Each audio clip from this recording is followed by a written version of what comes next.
We have an interesting subject this morning, one which has perturbed human thinking for thousands of years, and that is the effort to discover what the rules are behind the evolutions of living things. What is the plan? Now, some, of course, deny that there is a plan. This is a convenient answer, but no solution. Others believe that this plan is in the keeping of a divine power and that no mortal will ever be able to fathom this mystery of the Godhead.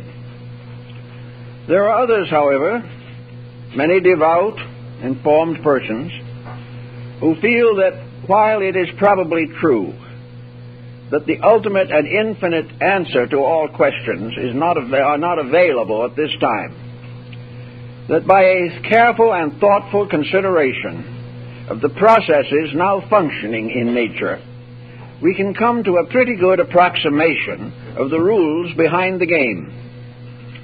We have a panorama of life, which has been strengthened and broadened and deepened by anthropology, by zoology, archaeology, and practically every research instrument that man has devised.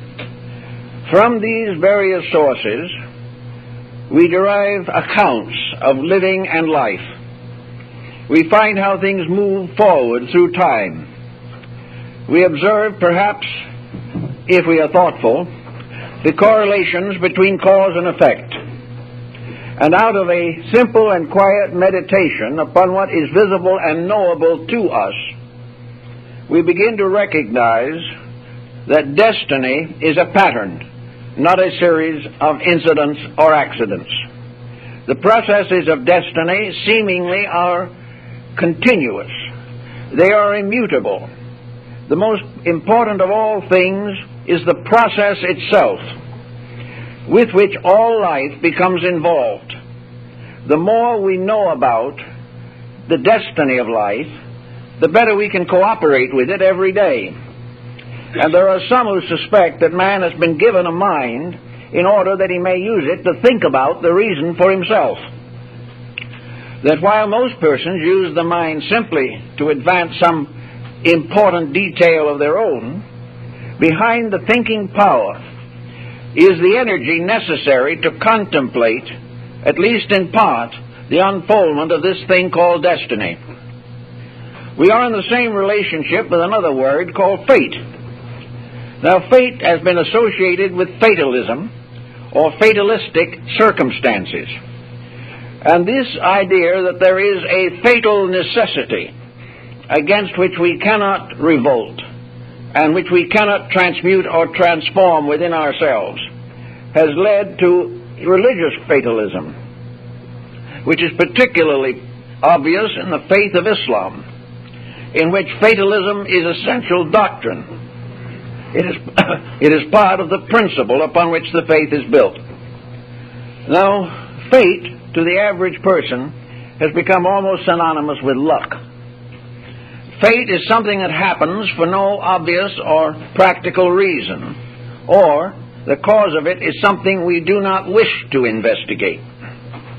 A good many things that happen to us we accept with reluctance, but we do not wish to try to understand why they happen.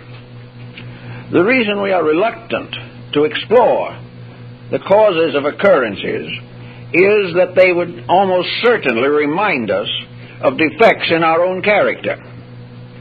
We would gradually be forced to recognize that ill fortune has to be earned, that it is earned by doing the wrong thing, sometimes with a good spirit and a fine hope. But if it's the wrong thing, it will not work. Therefore, it would appear that fate, particularly, is the expression of man's experimenting with the processes of living.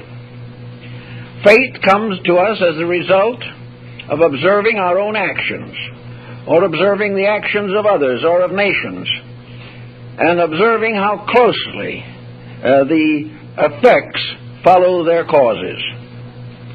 There are broad patterns of, we might say, fatalism, expounded by the teachings of Oswald Spengler, who points out that there is a constant relationship between events and that similar causes always produce similar consequences. The consequences may be modified by time or place and will differ in detail because of nations or races or cultural structures. But in essence, a certain action will inevitably produce a correspondingly significant reaction. War, therefore, must result in war, not in peace. And why then do we say that this law of destiny is essentially benevolent? Because if war must always produce war, then war is eternal. And this we do not believe. If every mistake that we make results in another catastrophe from which we have learned nothing and about which we make no thoughtful consideration, then the vicious circles of circumstances must go on indefinitely. They will not go on, however, forever. Indefinitely means for a time, because man is so constituted in himself that he cannot enjoy suffering forever. The mere thought of suffering in a purgatory or perdition forever is too much for him. And it is also obvious that the average person does desire to be comfortable. He wants to be as pleasant as conditions permit. He would like to live in a peaceful world and in a cooperative society, because when he gets a taste of these benefits, he likes them. But unfortunately, his own character will not maintain his desire or his intention. He drops back into being what he has always been, and that is a competitive creature. He has not yet had enough suffering to realize that suffering is due to wrong action, that there is no possible way, scientifically, religiously, or philosophically, that the individual can make a mistake without paying for it. Now, we like to hope that this point is not as severe as it sounds. We like to hope that we can do as we please and that all will come out well. This is possible only in a person so enlightened that what he pleases to do is the greatest good for himself and everyone else. Until this is the basis of his pleasure, pleasure will alternate with displeasure down through time. The individual, facing the consequences of his own conduct, has developed a considerable literature on the subject, much of which we call history. Now, history for most persons is a boresome subject. It is also a very unpleasant one. For the most part, modern histories are accounts and repetitions of the delinquencies of mankind. They contain the constant record of our mistakes. They show the inevitable consequences of man's inhumanity to his own kind and to other forms in nature. Everywhere history tells us that we are making mistakes, and we keep right on making them. We have not yet realized that history is a kind of scripture. It has a sacred meaning, for it tells us what we ought to do and what we ought not to do. Now, when we study what we should do and what we should not do, we are reminded of a concept of Goethe, in which he points out that there are two selves, or two souls, or two individualities inside of each of us. One of these is forever struggling toward the good, and the other is constantly struggling towards the gratification of appetites. Now, an appetite is not necessarily limited to food intake. An appetite is a desire of any kind that satisfies an appetite within ourselves. We can say that cupidity is an appetite. Jealousy is an appetite. Because in each case we are catering to something which we want to use to satisfy non-constructive attitudes. So according to Goethe, every individual is a divided person. Every individual has something in himself that is aspiring to union with the eternal, something that should transcend all limitation and all material shortcomings. This something that is striving for perfection is an idealism in ourselves. It is probably the basis of qualms of conscience. It also is constantly reminding us that we could do things better. It may impel us to unselfishness, or to kindliness, or recommend that we forgive our enemies. But the other being within ourselves is highly personal. If we have difficulties with others, this lower being does not wish to forgive or forget. It wishes to revenge. It wants to do an ill turn for every ill turn that is done to it. It wishes to revenge itself upon life, upon people. And where it cannot pick out an individual to be the subject or object of its revenge, it turns against society as a whole, trying desperately to get back at the world for any suffering that occurs to itself. So these two struggling within us constitute a basis of most persons' compound dispositions. Now in some, that spot which is struggling toward the beautiful and the good is a little dominant. It's making headway. It is becoming more and more involved in decisions, making these decisions more kind, more gentle, more forgiving.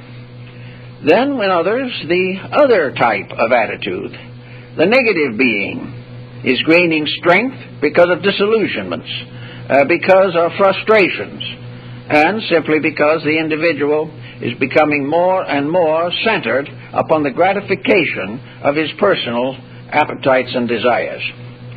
One thing, of course, that complicates the whole issue is the circle of the unknown which is drawn around the lives of all of us. We live in the midst of a circle, and there is a wall beyond which we cannot see and we cannot even guess with complete accuracy. Everyone, therefore, lives within this environment and is dominated by it. In this environment, there are certain fallacies that have become almost canonical. We regard them as scriptural. We regard some of these fallacies as little less than of divine origin, when in reality they are not.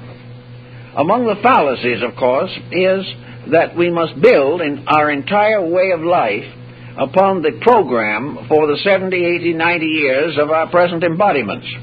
Everything that we can possibly do to gratify ourselves must be done while we're here. After we're not here, what happens is a very dim thought for most folks. Even though they may believe in a hereafter, they very seldom subdivide it into various cultural levels or make any effort to carefully map or chart it.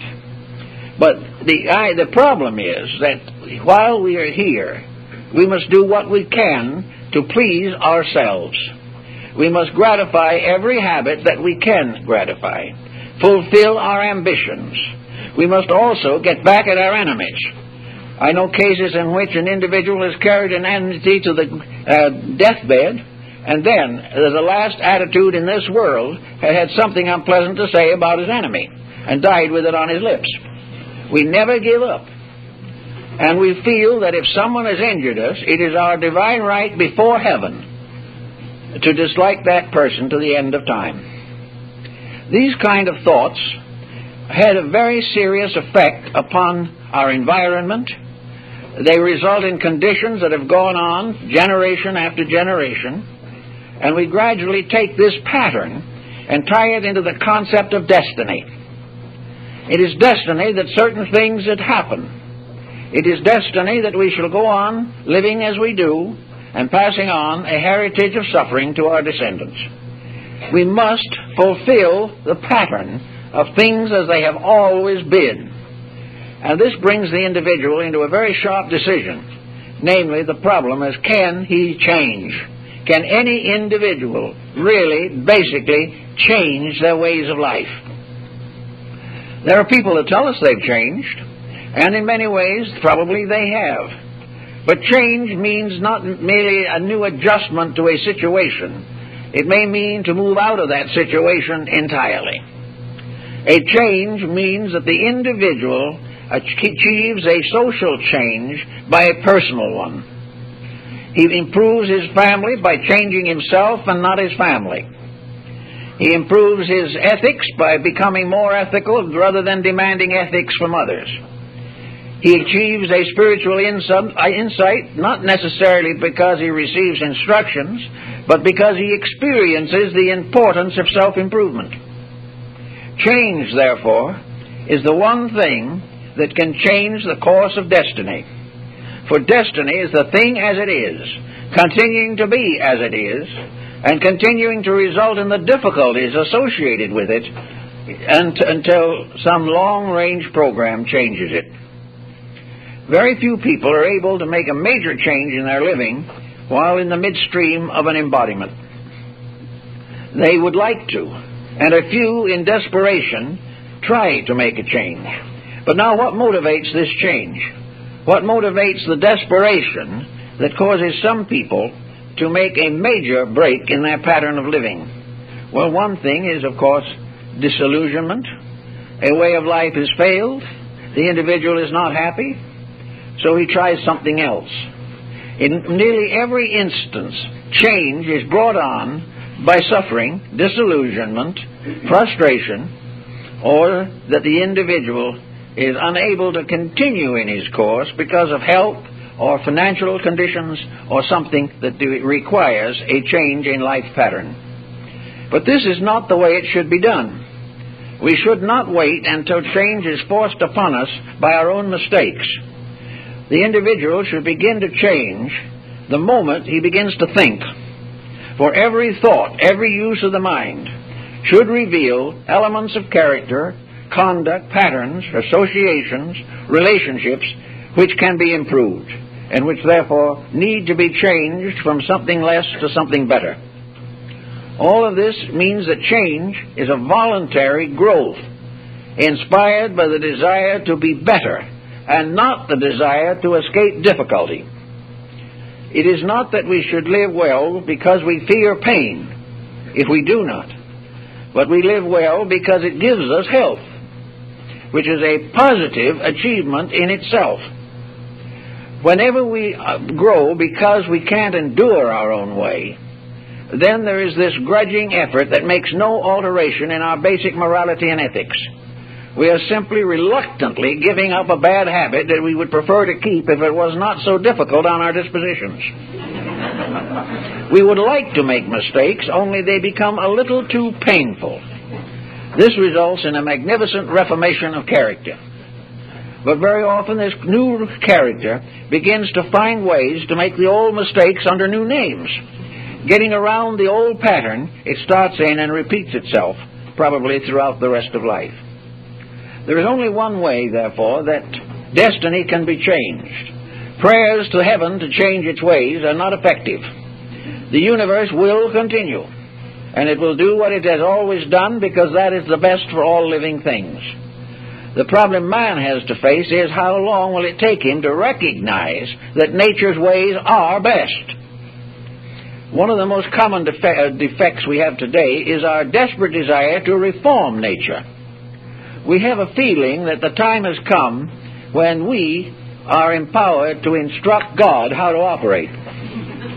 We are quite convinced that the divine plan needs revamping.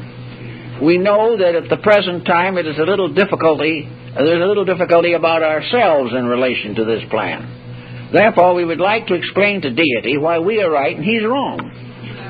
We would like to make it clear that we are going to pick at him if things don't change. So, as you may remember in a little book that was written years ago called Heavenly Discourses, there was a picketing, presumably, in heaven. But whatever it is, it's man's rebellion against the things that he does not like. And the moment God disagrees with man, so much the worse for God, as far as man's thinking is concerned. He must, in some way, cause the universe to go the way he wants it to go. And he tries in some ways to explain that that is also why God wants it to go that way. But it is hard to prove that God wants man to keep on forever doing things that hurt man, disfigure his career, destroy his resources, impoverish his environment. It is difficult to believe that God wants this, or that God wishes man to suffer as a result of it. Man does not suffer because God wants suffering. Man suffers because of his own mistakes. And when these mistakes come back on him, he declares to be a misfortune. In other words, it is something that shouldn't have happened. But the cause of it has not been corrected. And as the individual continues to keep on causing trouble, he will suffer. Now, this is a good form of parental discipline. Deity no longer stands as a wicked stepfather, punishing out of pleasure or conceit, but a wise parent that realizes that every child needs discipline. So the universal plan is built upon discipline, and discipline is the one thing the average individual would like to get rid of. He does not want to be disciplined, and yet a child who rejects discipline in his teens will blame his parent for not giving it to him when he reaches 30, because he cannot live without discipline. And where he is spoiled, he is damaged. Now, what we would like is for heaven to spoil us, every one of us. We would like heaven to do just what we want. We would like heaven to make happy, wealthy people out of everyone. Heaven should not permit any evil to confront us, any problem to face us. Heaven should be a kind of paradise. Well, according to some of the old accounts, it started that way, but something went wrong. And the thing that went wrong always is disobedience. And heaven will not tolerate it.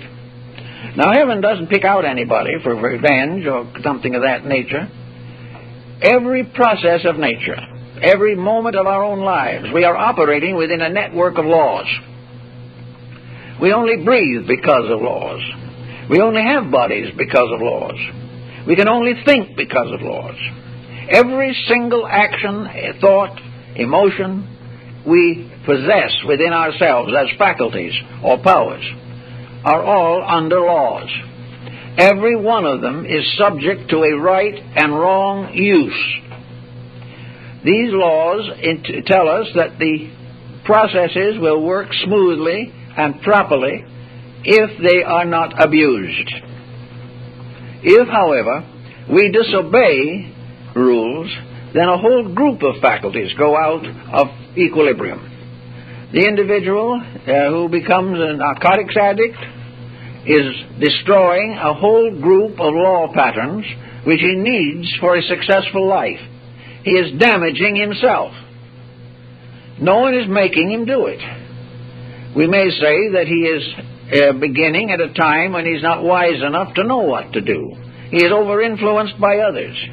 That is the reason why the growing person, the immature person, must be given adequate discipline, parental control and direction.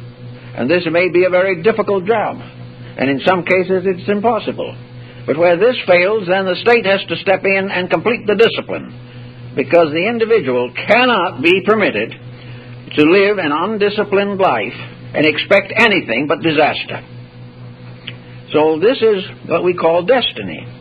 This destiny is ourselves catching up with ourselves. It's what we have set in motion finally coming back upon us.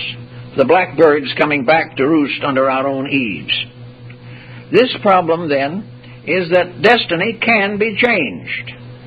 Destiny does not have to act this way. And the old astrotheologians had much to say about this. Ptolemy pointed out in astrology that there is no inevitable destiny.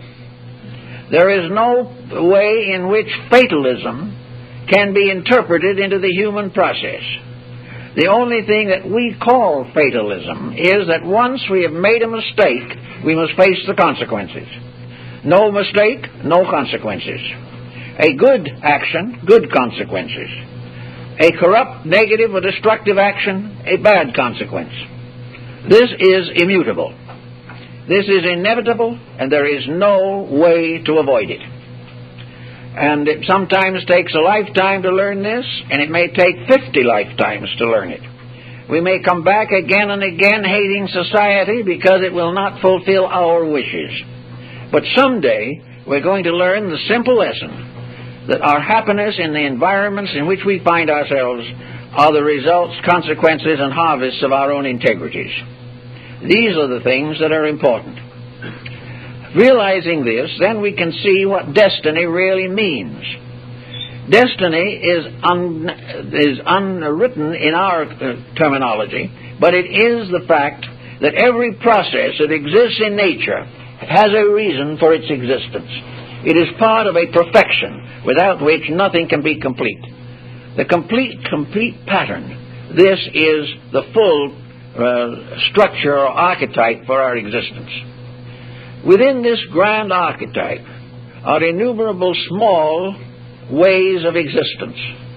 And we find in the animal kingdom a good example of the very simple, actual, intuitional factor which controls animals. We call it instinct. But animals seldom break law. They do that which is inevitable to themselves. They fulfill the archetype of their own kind. So do flowers and plants. All forms of life, even mineral forms, fulfill their archetypes. And by fulfilling them, keep faith with the principle or destiny for which they were intended. It is perfectly obvious that if the living thing does not mentally interfere with its own destiny, instinct will lead it in the way it should go. Now, instinct is a very valuable thing, and human beings still have it, but only in residual quantities. Instinct is no longer the dominant with man.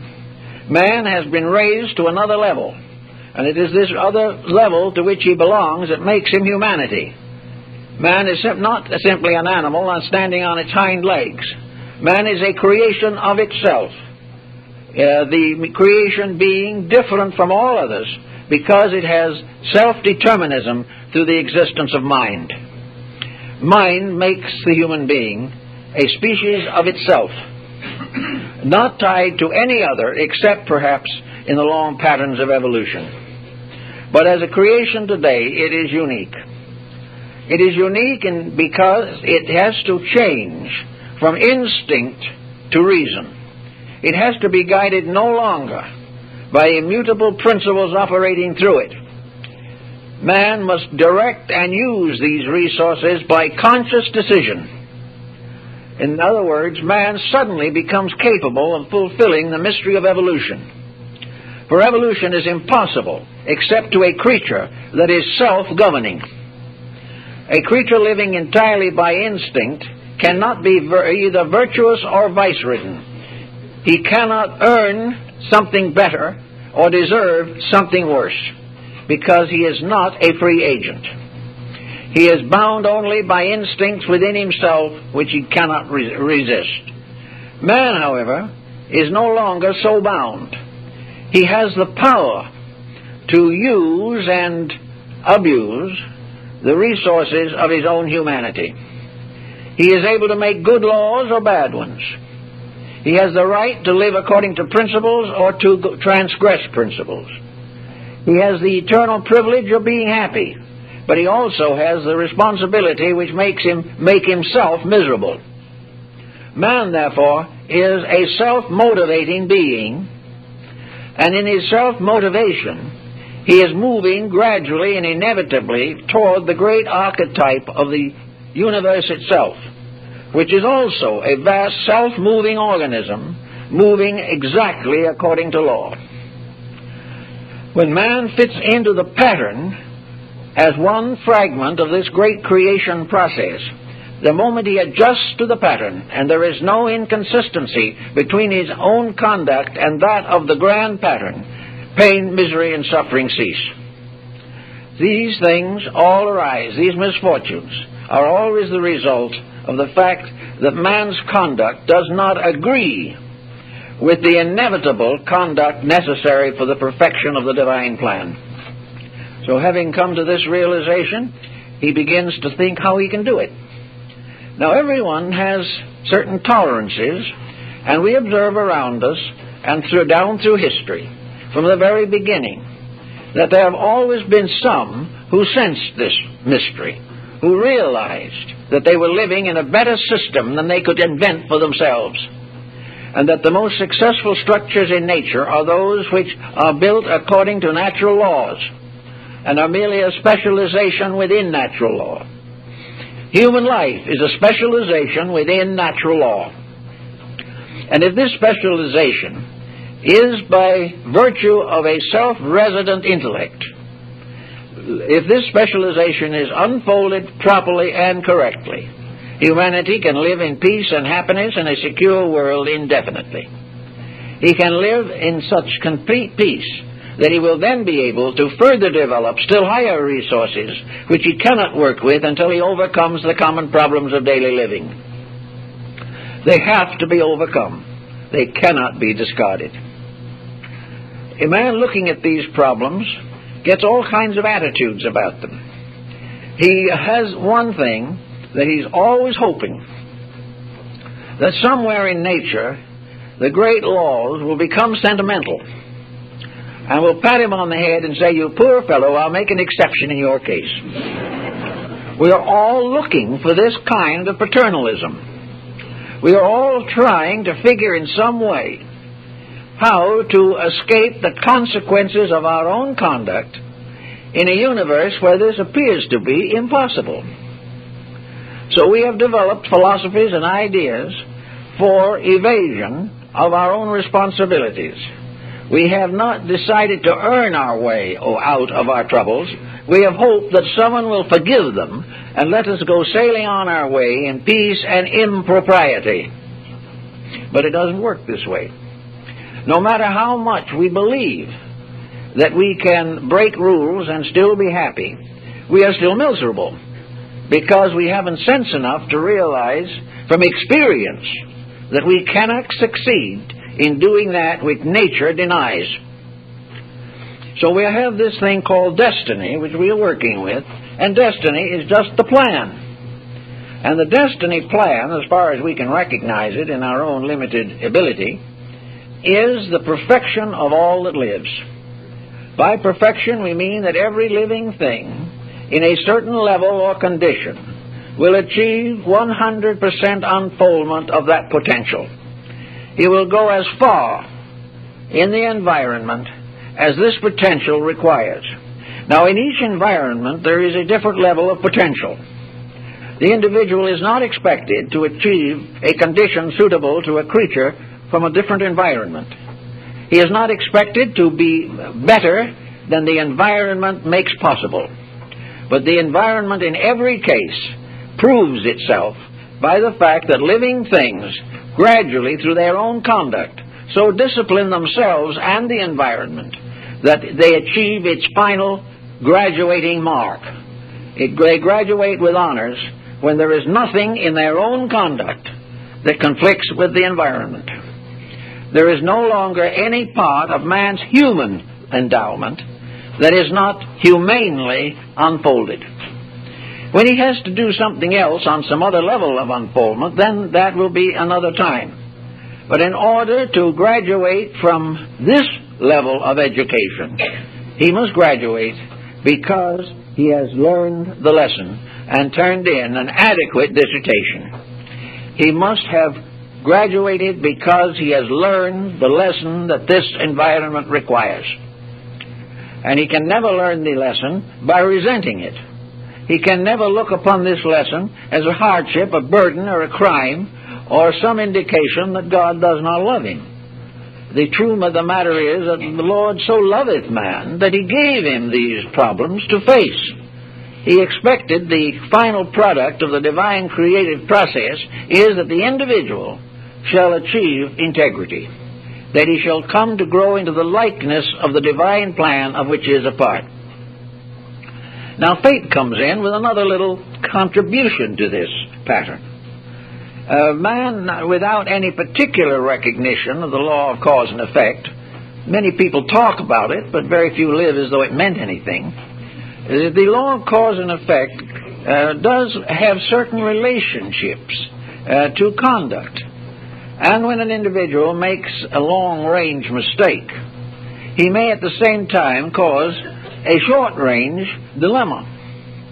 We do something wrong, we think it's all right.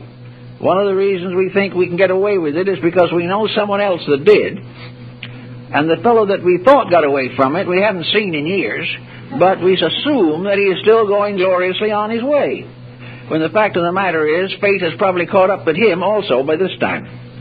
No one can escape the fact that you do something and something happens as a result. Now, what happens as a result may be misfortune, but misfortune is not something that is accidental. Misfortune is something that has to be part of a plan. Now, nature in its various processes has many plans we do not understand. This we take for granted. We do not understand much of the confusion of our present day. We do not know why things have to be as they are. We do not understand why there has to be social injustice, or all this type of thing. So we go out and we picket and we try our best to present our displeasures to representative leaders and order them to change. But this is not the answer to anything. The answer lies that all these difficulties arise from some form of ignorance. Now, there is a common ignorance, which we all share in common. There is highly specialized ignorance, and we have to receive an advanced education to attain that type. That just doesn't come naturally. There is a kind of ignorance that arises from simply refusing to think, or of having become very carefully learned in something that isn't so. All of these things affect our thinking. But whatever it may be, most of our problems arise from ignorance. And anything that is selfish is ignorant. Anything that seeks self-advantage at the expense of others is ignorant. It may be ignorant cum laude, but they're still ignorant. Whenever we do it wrong, we are ignorant. Now, if we do it wrong because we don't know any better, that is simple ignorance. If we do it wrong and know better, that is compound ignorance. But regardless of what it is, an individual who breaks the common laws of human integrity is ignorant, and vice is one of the byproducts of ignorance. There is therefore no way in which the things can change into what we want them to be until the tendency to seek ulterior advantages is overcome. Now, at the moment, a certain amount of virtue is being thrust upon us, and we're not very happy about it. And there are many reasons why we should be unhappy.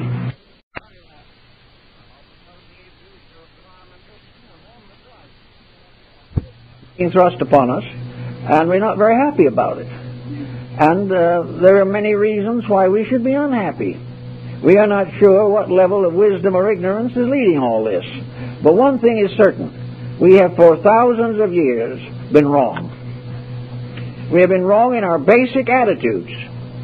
We have been so wrong that in several thousand years we have had several thousand wars. We have depressions and all types of financial disasters. We have had innumerable inquisitions, massacres. We have had the pillaging of peoples, the destruction of properties. We have had in the present century more bloodshed probably than in the rest of history put together.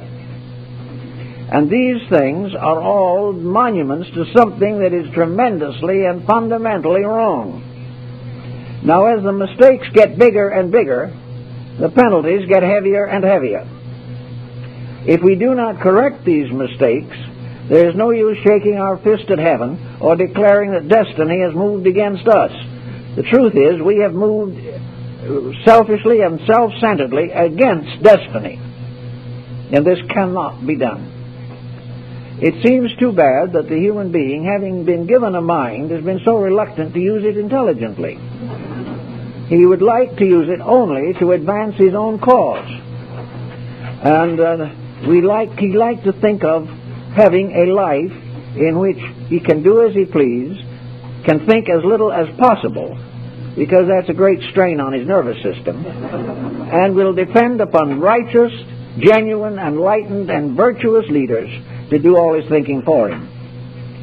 This is one of the great errors of our time. It cannot be done. So we come to an environment in which young people come and from which the older depart, and everyone is in trouble. It looks as though we are ill-starred. We are reminded of the fact that the word disaster means disaster, evil star. So we all think of disasters as coming from the heavens. A planet is doing it to us. But the planet can do nothing to us except fulfill what we are doing to ourselves. It can strengthen us toward the right or the wrong, according to our own integrity. There are no ill fortunes in the ordinary sense of the word. There are only lessons that have to be learned, and lessons which we resent learning. Now the problem would look pretty bad and very sad and almost unsolvable if we continue to assume that our entire evolutionary procedure is limited to one embodiment in this world. If the one life that we live here now is the sum and total of all our opportunities to grow or become, we are really in a sad condition. We are faced with an impossible state. A great many persons haven't contacted serious thinking until they were so far along in years they couldn't possibly put it all into practice. We cannot assume that destiny can be fulfilled in 60 or 70 or 80 or 90 years of human life. It is simply impossible. Destiny is as great as creation itself. Destiny moved into manifestation billions of years before the creation of our universal system. Destiny is something that extends from the infinite past into the infinite future. It is something so big that there is no possible way of capturing it completely in even the destiny of a solar system. It is much bigger than anything of this kind. Obviously, therefore, the individual cannot accomplish a perfect adjustment with processes, many of which have not yet even come into manifestation. 1,000 years from now, there will be adjustments necessary which we do not even know about. And individuals will have to continue to grow into patterns that we can't even imagine. So that destiny is bigger than we are. Destiny, however, has still the same problem to confront us, namely that we've got to learn. And the only possible answer is that we have to think of ourselves as eternally living. We have to think of ourselves as creatures that have a destiny long enough to accomplish the perfection of ourselves. Now, this perfection of ourselves is not in order that we might take a leading aristocratic part in this plan of things. Perfection of ourselves means that we shall be completely united to the divine purpose, that we shall live for the fulfillment of the infinite truth and not for the glorification of ourselves. But it is also true that this requires more opportunity for growth than can possibly be captured in a single lifetime.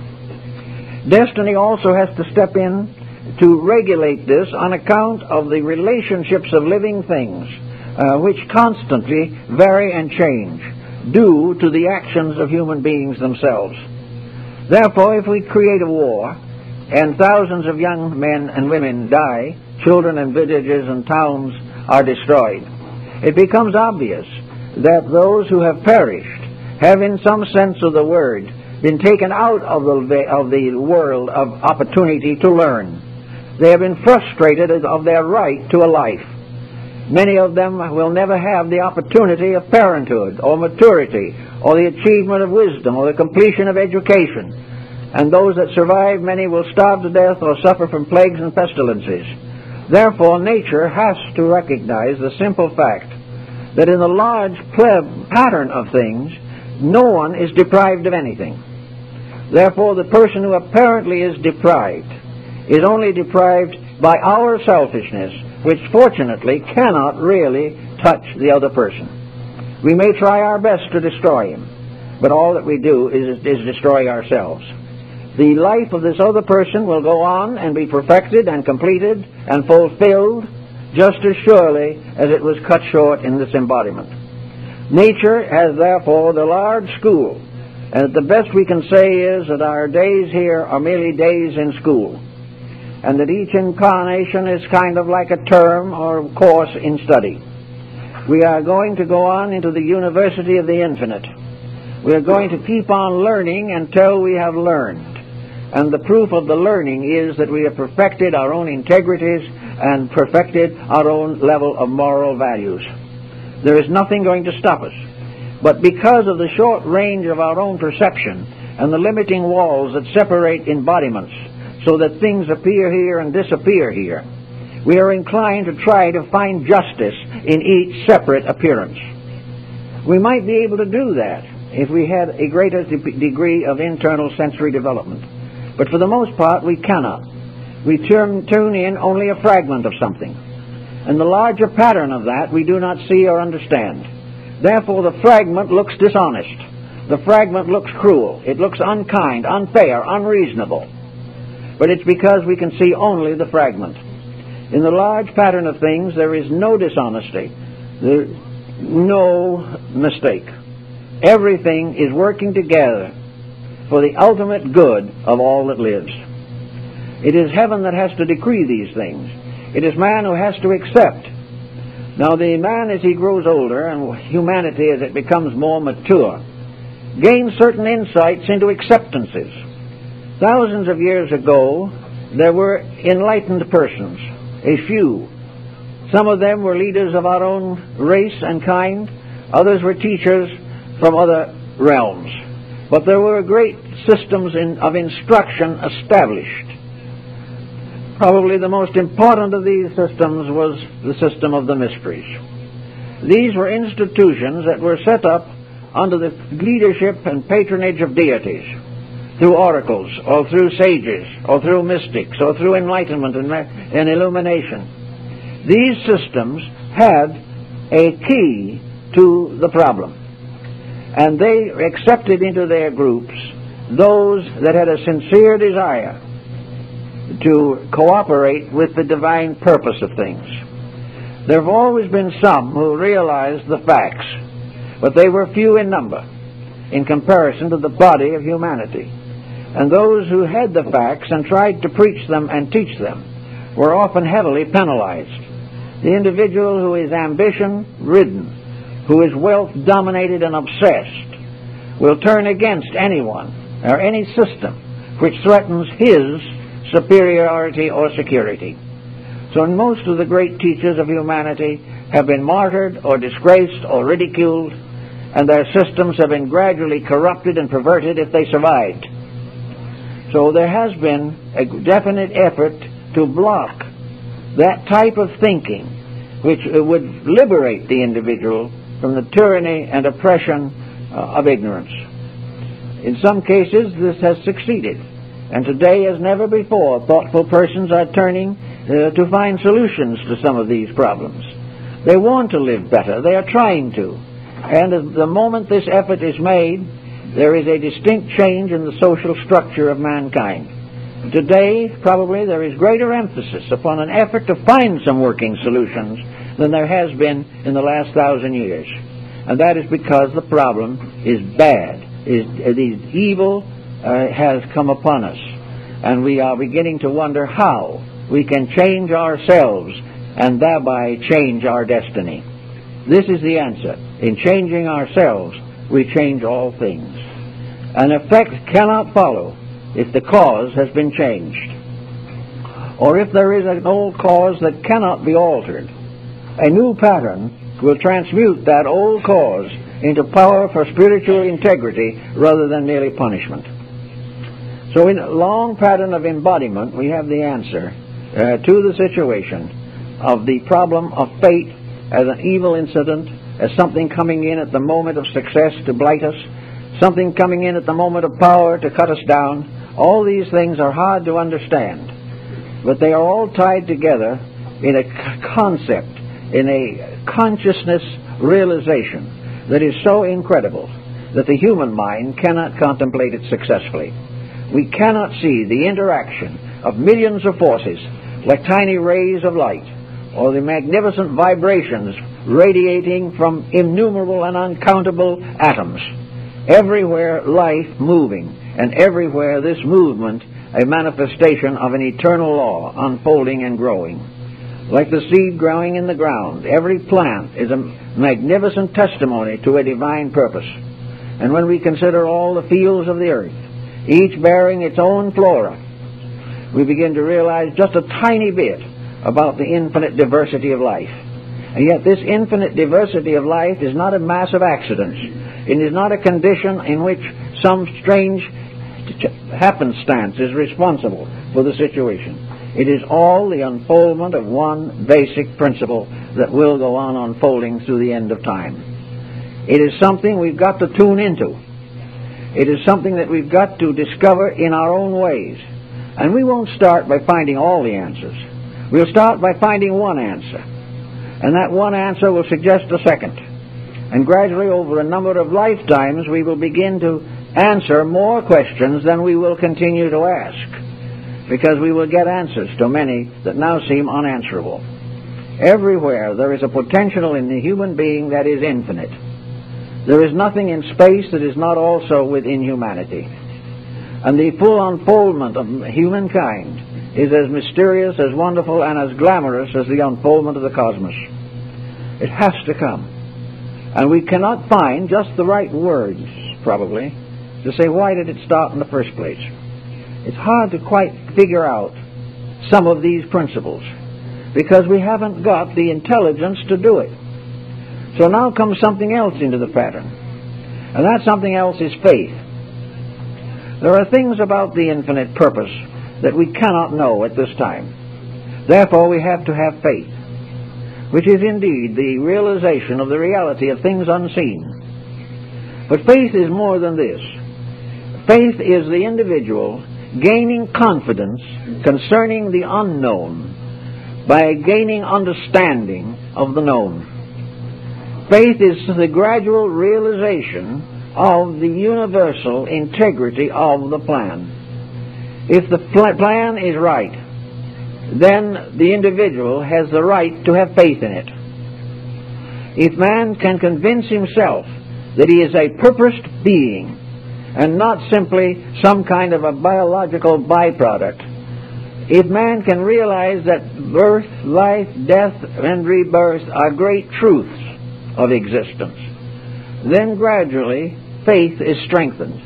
Wherever there is evidence of the victory of virtue over vice, faith is strengthened.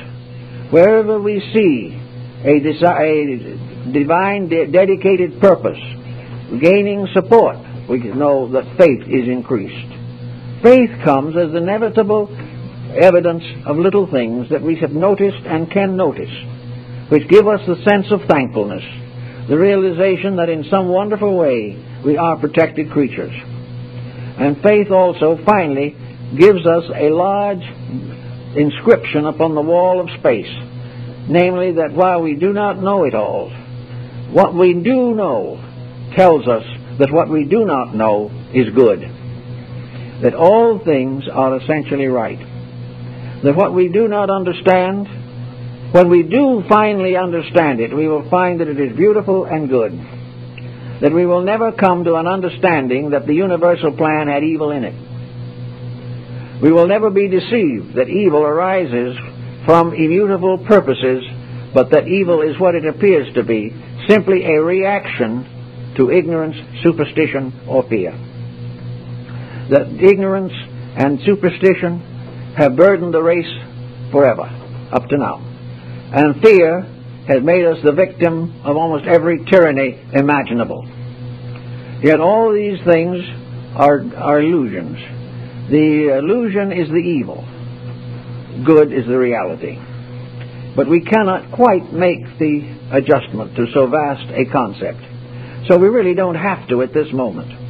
If we will begin to simply accept that we are responsible agents, that we are part of something, that we are living in a universe in which we have a part to play, that we live on a planet which we can help to save. We live in communities which we can lead in better ways. We are surrounded by problems of our own making, and we have the right to solve them. We have the right to do that which is necessary to correct the mistakes that we have made or which we have inherited from our ancestors. There is no fatal necessity in the stars. There is no fatal necessity in conditions as they are. Anything that needs change can be changed, but only if the individual himself realizes his own responsibility and is willing to cooperate with a higher level of ethics than has brought him to his present dilemma. So the universe is interested in producing the ethical creation. It is interested in producing a universe of value. It is interested in the gradual perfection of all life, in order that that life may go on far beyond anything that astronomy knows about at the present time. Astronomy today is reaching out into space. It is reaching out into galaxies that we never knew existed. If we can get some bigger telescopes or stronger ones, or have greater ability at using electrical means of magnification, we will probably keep on having more and more stars.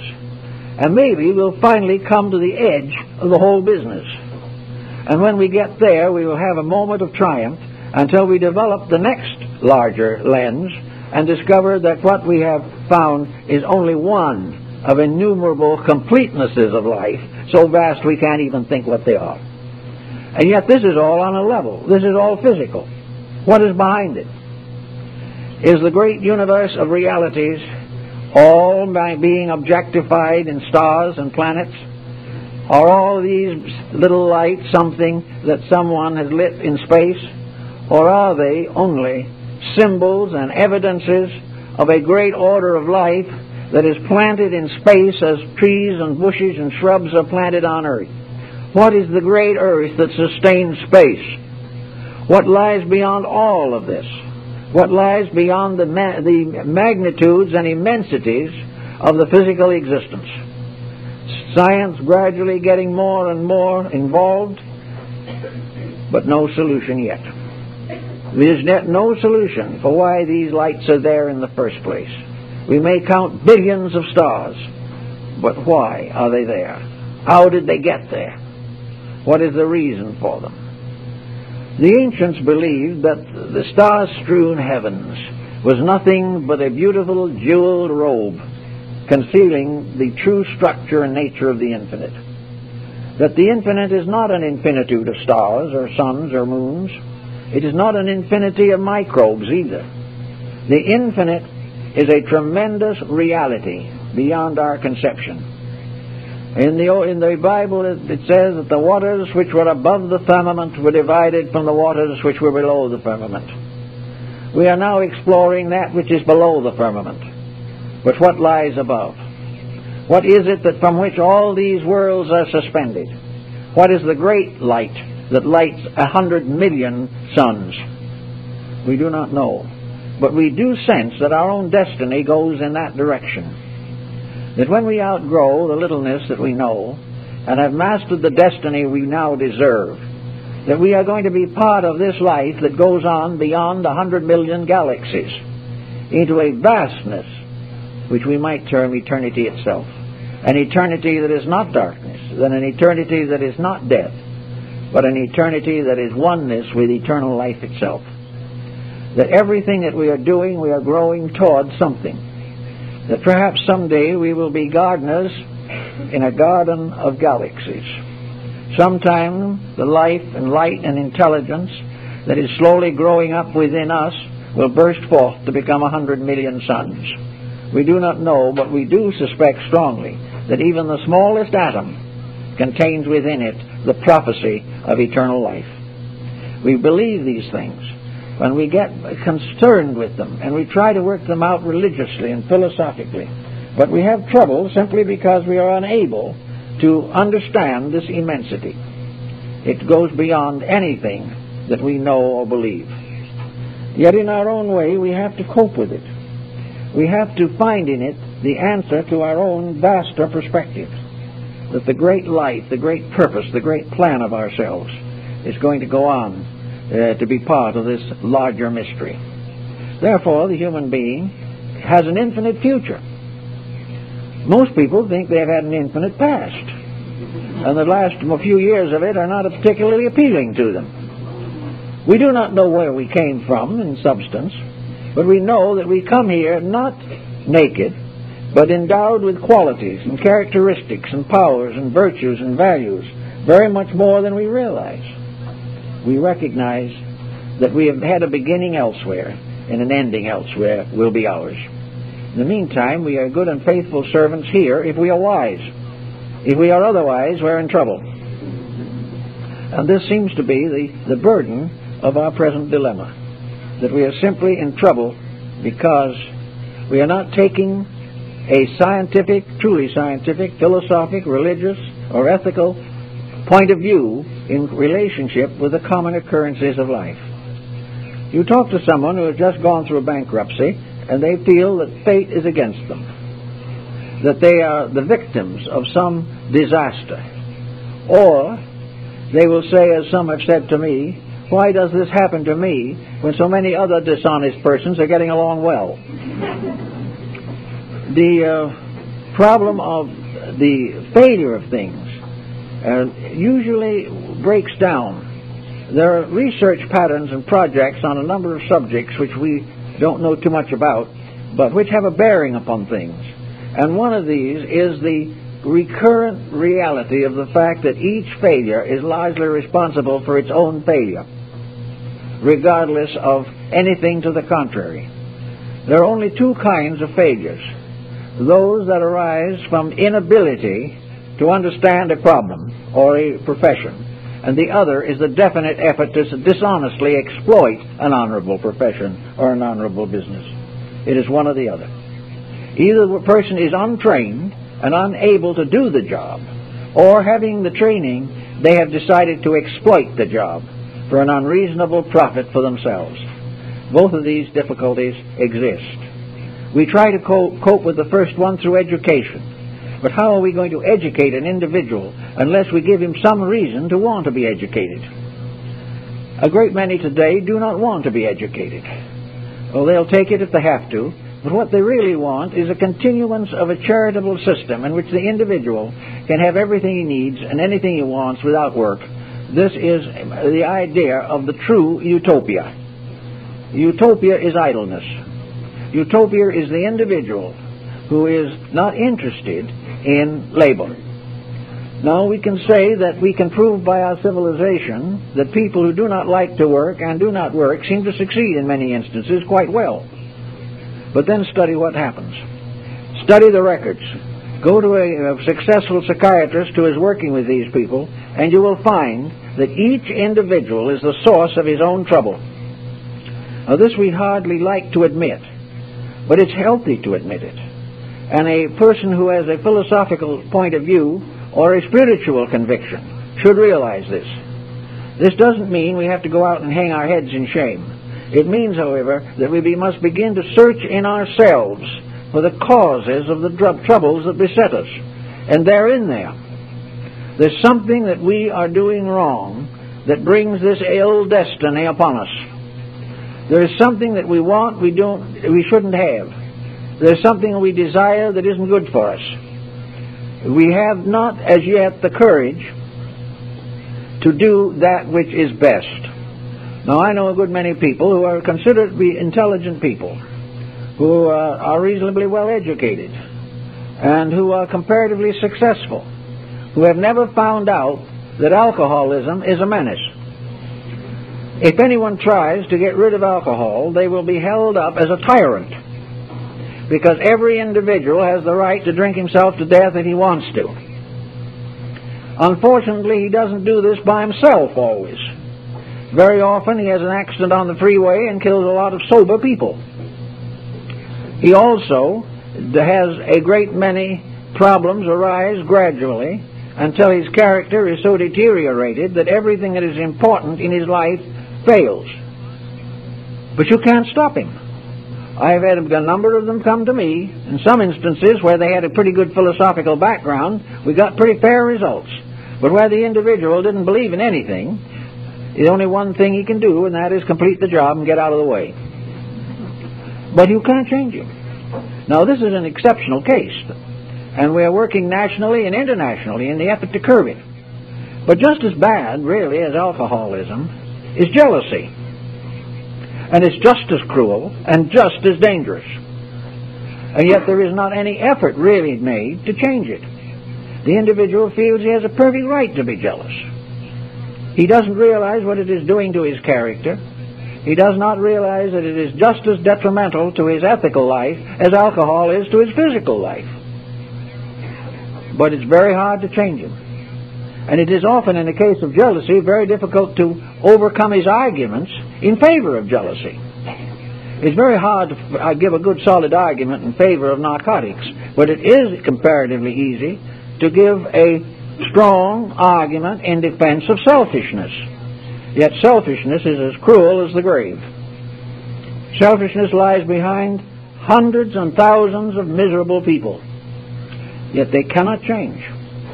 The only way they can change and make a good deal of it is to begin to think about their responsibilities to society. Bacon was of the opinion the simplest way of converting a delinquent is to let him see what happens to delinquents.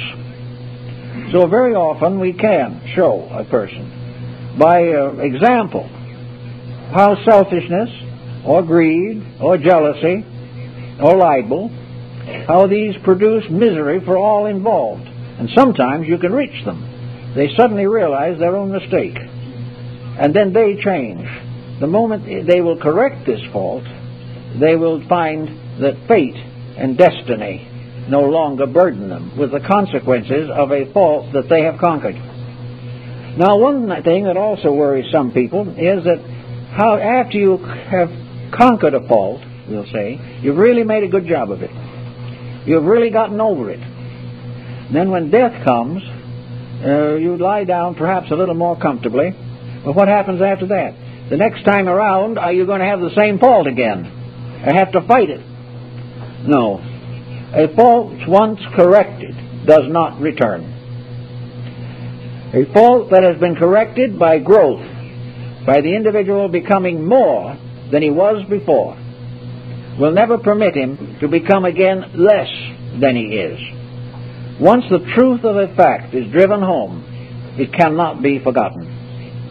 And an individual is never confronted with the same debt twice unless he has failed to pay it.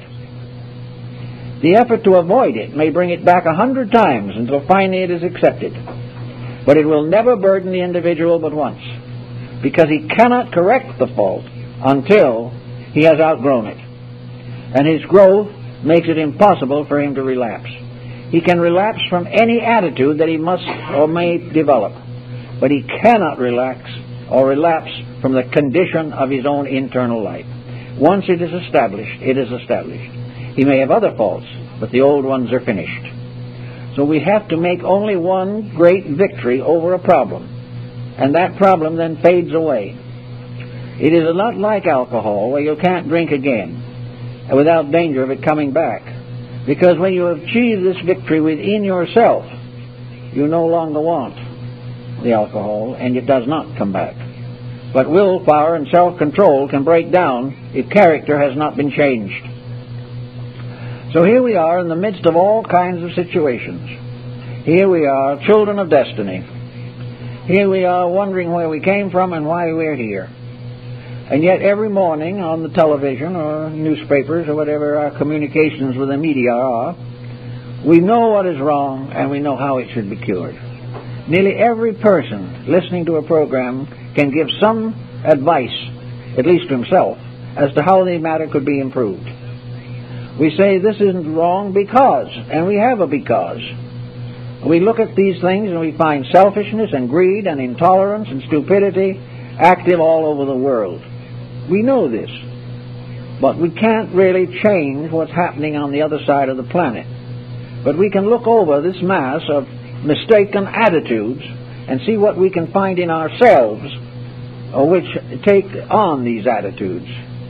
We can be sure that in our personal inner life we are not acting like some intolerant nation or some fanatical faith, that we are really understanding in ourselves the meaning of the integrities.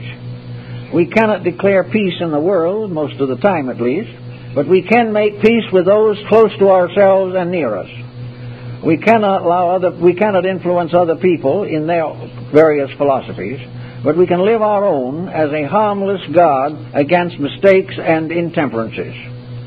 So from the world about us, from the newspaper and the press, we realize how destinies are built. We know how those who live by the sword will perish by the sword. And we know how those who corrupt others will themselves be corrupted. We know these things, and when we start to live them, we are only fulfilling destiny. But destiny is telling us this story, that no matter what others happen, what others do or how they act, the just person stands firm in the law. And through the justice of his own integrity, he gains the courage to face the future with a good hope. Out of justice within his own life, he becomes increasingly aware of the dignity and glory of divine justice. And he also discovers that justice is for the most part a mask. Even divine justice is a kind of mask. But behind the face of justice is mercy. Always mercy. The eternal plan is merciful because it protects in the long run all good things. It is merciful and ever-loving because it will not permit hate to destroy anything. Things will suffer, but hate will finally die. And the individual who bore the hate will come into the fullness of love, understanding, and integrity. So we live in a world of great principles, and our destiny is perfection. Our destiny is to recognize the fatherhood of divinity and the brotherhood of humanity, and to live all things in peace. This is the destiny, and we will continue to kick against the pricks until we recognize this. And then, as we begin to smooth out our own relationships with destiny, we will find that fate becomes more benevolent. Good fortune is more common. For there is actually no possibility of good fortune apart from a noble life. Anything that seems to conflict with that is an illusion. So with these kind of thoughts, we can perhaps get an idea of the magnitude of a plan that is simply beyond us and our understanding. We don't have to understand it. The child doesn't have to know all about where its parents learned wisdom. The child can have faith. And because the parents love the child and the child loves the parents, there is a communion. And the transmission of a previous experience becomes a beautiful event. And it is this transmission of experience from one to all, from each to the others, that can be the most wonderful experience and the most wonderful event in all our lives. And in this way, we can become more and more servants of destiny. And as a reward, we will enjoy the most propitious relationships with life. And if things become difficult, we shall also have the ever-present consolation of faith that all things will work out for good. If we can live in this way, under these principles, and in this consciousness, I think many things will be solved in the lives of each of us. Thank you very much.